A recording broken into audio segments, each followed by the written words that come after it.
In this short video, we're going to discuss actually doing PCB assembly. Here's the part that I'm going to put down first, the MCP part.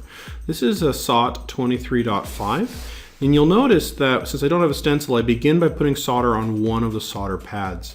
Only one, because these surface mount parts want to be flat on the board. So if I do multiple pads at a time, they end up being kind of held up in the air.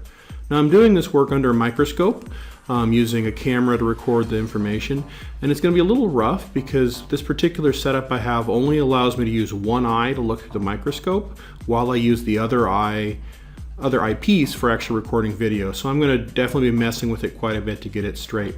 However, once I have the pads straight and aligned, it's a pretty simple process of just going through and putting solder on each pad.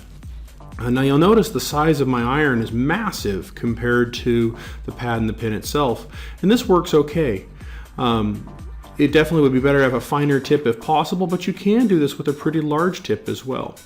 So here you can see that I'm bringing in heat from the side. I'm touching the pin and the pad at the same time, and I'm trying to get the solder to stick to both.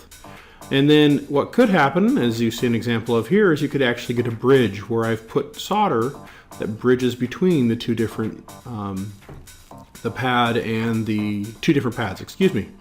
So in the next part of this video, we're going to take a few seconds to actually fix that using solder wick. So this is basically what it would look like. To be able to remove this solder blob, we're going to need two things. We're going to need a solder pen full of flux and some solder wick. You'll notice that I have the blob indicated here. What's going to happen is I'm going to put down some additional solder flux from the solder pen. This is going to let the solder flow easily. I'm going to bring in a piece of desolder braid. Notice as it heats up, it becomes more liquidy in appearance, and it kind of just sucks the remaining solder up into the braid, helping remove any excess.